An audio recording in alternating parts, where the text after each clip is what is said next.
Oh,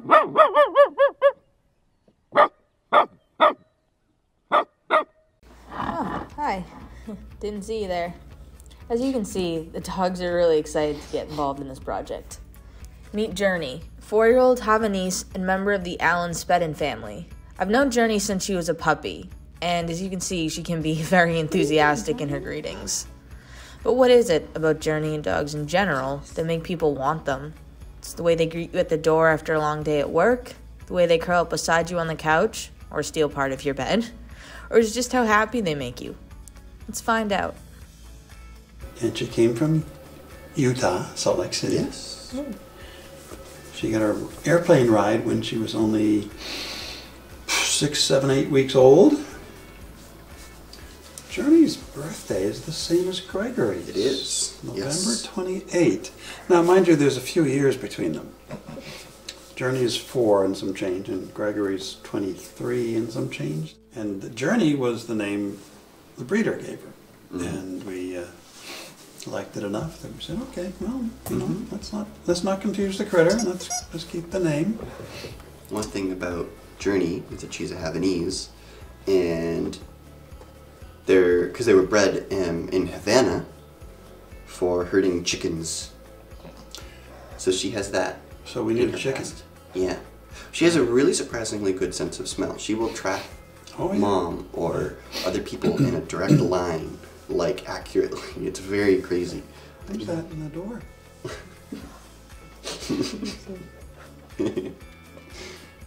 I mean, finally decided to get one around my first year of college, roughly. And it's hard to say how things have changed. The house always definitely feels a lot more lived in with the puppy around. You can hear the little pit-pats in the distance. And when it comes to the door, it's very loud. And then there's her routine with Doreen, the letter carrier. Yes. Doreen comes around 1:30 or 2 every day, give or take.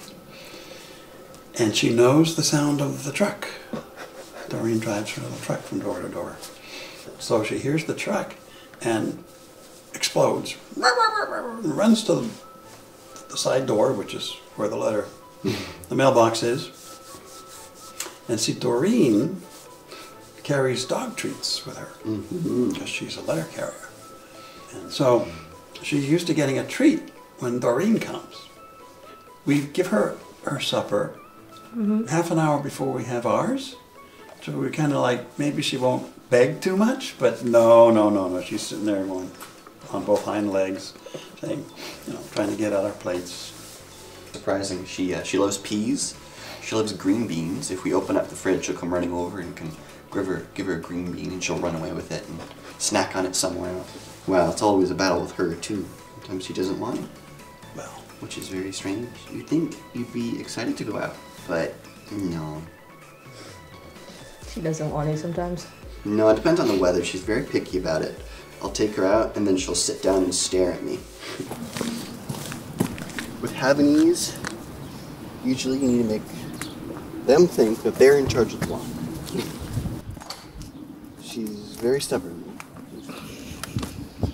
Very funny, but also very nice. Endeavoring, but just sits and stares at me. She won't move? Nope. She loves it when there's just the right amount of snow and we can throw snowballs, and she tries to catch them. Of course, that doesn't work. So when she was a baby, she was just literally a hairy ball of fur. She had the classic puppy cut, and she had a little tuft with her hair wrapped around it. Oh, now it's time to play. Okay.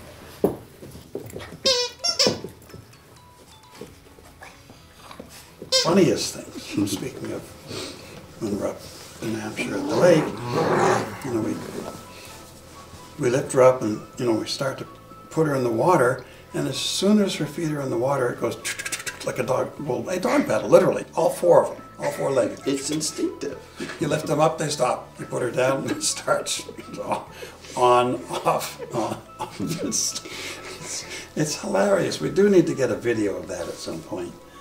She's happiest with Mom. She puts up with me quite a bit. So I probably handle her the most, and she's okay with it. I'm done. Okay, interview's over. Okay. Just a few streets down lives Dakota, a 7-year-old husky lab mix who completes the Whiteley family of 5. Dakota is also familiar with me, as I've known her since they moved here 6 years ago. So don't be surprised if she comes up to say hello too. My name is Lindsay Whiteley. I live in Swampscott, and we have a family of 5, 2 kids, a husband, and a 4-legged child, Dakota. Nathan Whiteley, married to Lindsay Whiteley.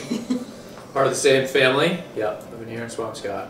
So we got Dakota first. So Yeah. 2014, and it was just Lindsay and I at the time, without Samantha and Max, our 2 kids. We found Dakota in North Carolina, and they drove her up. We picked her up in Rhode Island, and she's been a huge part of our family ever since.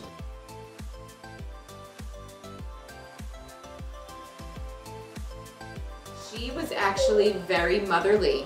Huskies have a motherly instinct that whenever there's like a puppy or a baby around, they think it's their own. So she was very on top of, like, you know, just being close to us, always making sure that Max was okay, always being around Max when he was a baby. So Samantha is 2.5 and Maxon is 4.5. It teaches, I think, kids a healthy respect for animals, to have an animal in the house, and you know, that they should be treated as part of the family, and you know, she's great with the kids, and they're, you know, they're great with her too. But yeah, so like respect, kindness, generosity, and also like chores. So they feed her, and they love it. They love it. And also too, I think when you grow up with animals, you're just inclined to get them as you grow up. It brings a different dynamic to a household, and it also just, I don't know, I always had, literally since like the beginning, I've always had a dog my whole life, so it just was natural to get one. We bought a chaise lounge to have on the side that, you know, I was thinking, oh, it'd be nice for me, like watching a game, I can sit there and be a comfortable spot. I think in the 6 years we've had this couch, I've probably sat in that spot. Maybe twice. Maybe twice, and Dakota sits there. Thank you. That's her spot all the time. So yeah, and it's totally fine. I'm happy that she's comfortable. So yep, that's her spot. Chaise lounge. Dakota. Bubby. Hi, Dakota.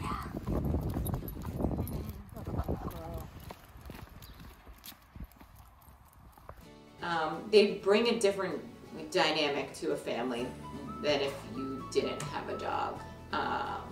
And just shows you so much love, like unconditional love is the best thing that you could ask for. It's something that's always going to be part of our lives, that's for sure.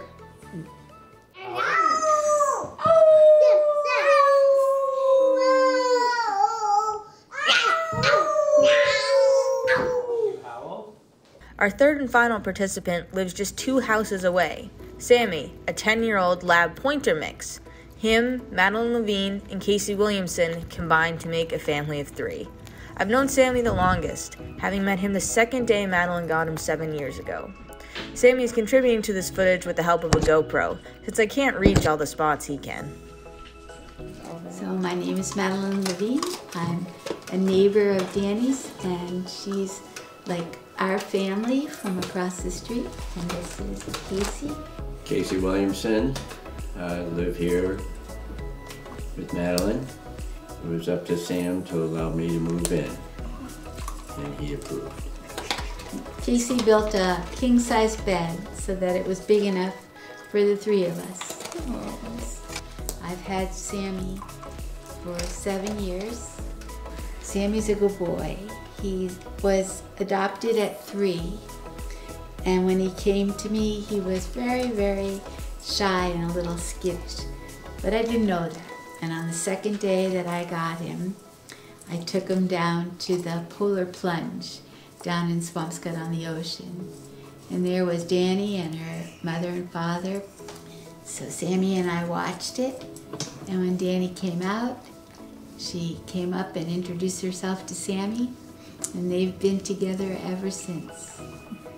I think it was that night, Madeline called and said, hey, you want to walk him? And I went, oh, sophomore in high school. I went, okay, sure, I'll walk the dog. So that's really how it started. And then I'd walk him pretty much every day after school while Madeline was working until I graduated high school, really, and went off to college. So Sammy's heard about more of my life than I think anyone else, because he just listens to you. Dani and I first got him. We tried to see if we could teach him how to play. And so I'd throw the ball, and then Dani would catch it, and we'd say, okay, let's run. And Sammy would just look at us. Another time the girls were walking him, and they thought, oh, let him run loose. He really is, always on leash. And so they let him off leash, and he disappeared. And they couldn't find him. And Bernadette at school, she's a teacher, got a call saying, I think I found your dog, but don't worry, he's on my couch. But he was really hungry. So we fed him, gave him some water, and he's just chilling out on the couch. He had made his way like 2 streets over, and when he got tired of running loose, he entered up to a house, and they brought him in. So, well, what I realized was that how much, how attached I was to Sammy, and how much he really was part of my life. And when Casey came, I really did have to figure out how to make a place big enough for Casey and Sammy, and to figure out how to make that work. But he became a huge piece of my life. I mean, Madeline and now Casey into the picture, they are part of my family, our family, and Sammy really contributed to that. He was in our wedding. Yes. So Sammy has a tuxedo collar that we put on. When Dani and Sammy walked down the aisle at our wedding, Sammy was wearing the rings around his neck, and that was the best. Dani, our favorite person, and Sammy walking down the aisle with the rings on his back. That was great. What did you think when I asked you if Sammy could be part of the ceremony? Oh, I thought it was fine. No, it was great that he could do it, and he had such a good time, and at our party outside. I said, Sammy gave me the idea for this thesis, getting to walk him down that aisle. I realized the next day, I said, this would be a perfect thing to do. How dogs, they're members of a family. They're not just pets, they're not just other things to have. So I give him a lot of credit for it.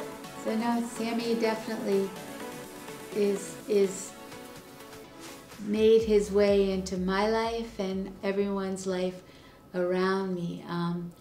So by the time I was able to really get to know a vet and get them to get to know me, they discovered that he has lymphoma, and at that point it was pretty far along. We decided not to do the chemo and just to give him prednisone, but the prednisone isn't keeping it from growing, and it's clear to me that it's progressing. I'm preparing myself for a day when Sammy won't be here.